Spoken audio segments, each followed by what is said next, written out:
Hi, guys, and welcome to Classic Rock and Country Music Facts and Trivia. I'm almost considering changing it to Classic Rock Facts and Trivia. I'm not doing much country these days, but this seems to be what's pulling viewers in. So for now, this is what we're doing. Today's video is on the Doors and the story of the song Love Her Madly. Fascinating group, really. A lot of interesting back behind the scenes stuff. But let's take a look at this. To be honest, I was bored. Robbie Krieger, guitarist with the Doors, is in his house in Benedict Canyon, Los Angeles, recalling the writing of his love song "Love Her Madly," the second track on the band's final album, "L.A. Woman." In September 1970, the Doors are in a precarious position. The very real possibility of singer Jim Morrison being imprisoned for inciting a riot and public indecency at the Dinner Key Auditorium in Miami the previous March overshadows them. Promoters refuse to book them, and gigs are sporadic. Lengthy tours impossible. Having appeared at the Isle of Wight Festival on August 29th, they're back in L.A., while Morrison is constructing an appeal against a 6-month sentence and a $50,000 fine handed out on September the 20th. The rest of the band, Krieger recalls, are cooling our heels. But I knew we'd have to get back in the studio, he said, so I went and bought a new guitar, an acoustic Gibson 335 12-string.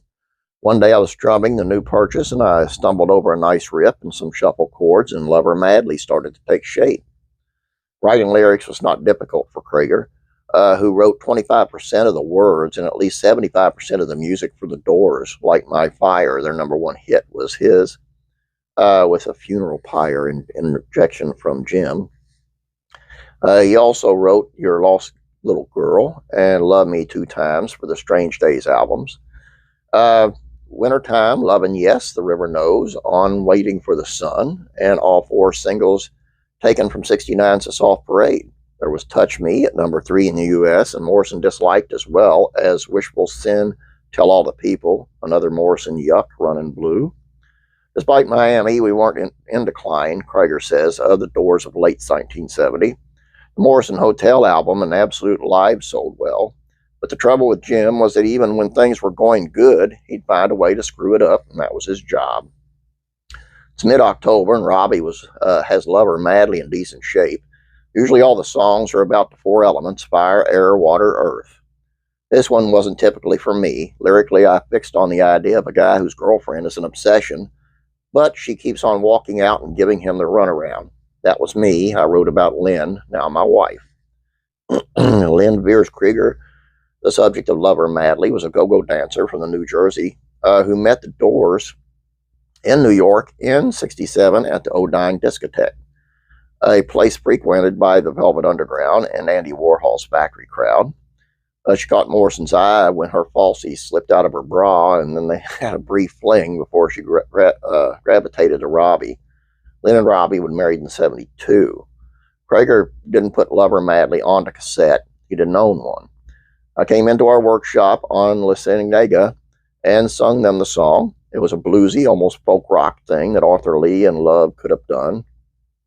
Ray Manzarek put on some great classical harpsichord-style keyboards, and John Densmore added a military drum and a shuffle so it had slightly Latin feel. It was an easy listening song, but Jim loved that. He liked to croon. When he wanted, he could sing like Frank Sinatra, who he listened to a lot. Jim made it different and better. His favorite part was the line, "All your love is gone, so sing a lonely song of a deep blue dream. 7 horses seem to be on the mark." Jim always told me, put in something that makes the listener confused. Didn't mean much. 7 horses were like a lucky omen. Jim liked horse racing from his Florida days. The bit about seemed to be on the mark simply fitted the military rhythm. One person who didn't rate Love Her Madly was the Doors' longtime producer, Paul A. Rothchild. It was early on in L.A., woman sessions, said Krieger. Paul heard Riders on the Storm and Love Her Madly and dropped his bombshell. I'm not going to produce this as cocktail music. The story goes that he just finished Janis Joplin's Pearl album, and she died in early October. A few days later, he sees Jim in bad shape and thinks, this is all going the same way. He thought we were all on our way down and didn't want to be dragged along. Jim was very much alive then, so I don't know his real reasoning. With engineer Bruce Botnick now sharing production with Krieger, Lover Madly was completed in early December with bass player Jerry Schiff. Jerry was vital. He brought him in because he'd been on the road with Elvis Presley and was hot. His loping bass part was something I suggested because I'd heard him playing with Elvis and I wanted that exact feel.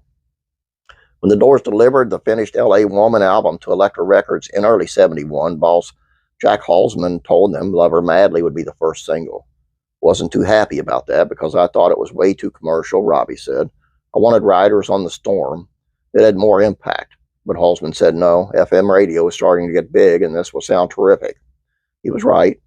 When I first heard it, by driving around LA in February, it sounded great, left out of the speakers. It had perfect high-end frequencies for car radio, and Chef's bass made it boom. I told Jerry that years later, and he said, yeah, I know. Where's the money? Jim Morrison left the Doors to go to Paris in the same week in March of '71 that Lover Madly was released. Outside of the studio, he only ever sung it twice. Once at Dallas State Fair Music Hall during the Doors' second set. He was too drunk to make all of it the first one. And finally, at New Orleans Warehouse on December 12th of 1970. These were the last time the Doors would appear live as a group. While Jim had less than 4 months left to live, Krieger can look back on a triumphant swan song with the errant singer, having written the final hit Doors had in the band's lifetime.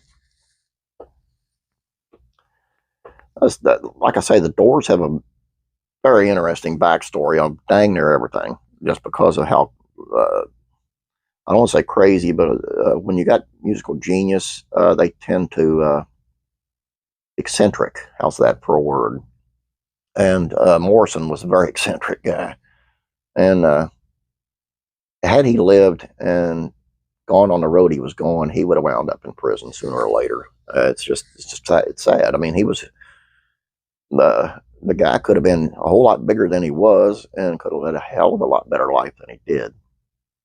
Anyway, that's all I have for you. Hope you guys enjoyed this. Please don't forget about classic TV facts and trivia. Appreciate it if you go over and check that out. Please subscribe over here if you don't mind and like this video. Got anything you want to see, leave it in the comments section below and I'll do my best to do what you ask. You guys have a great day. God bless. Praying for you.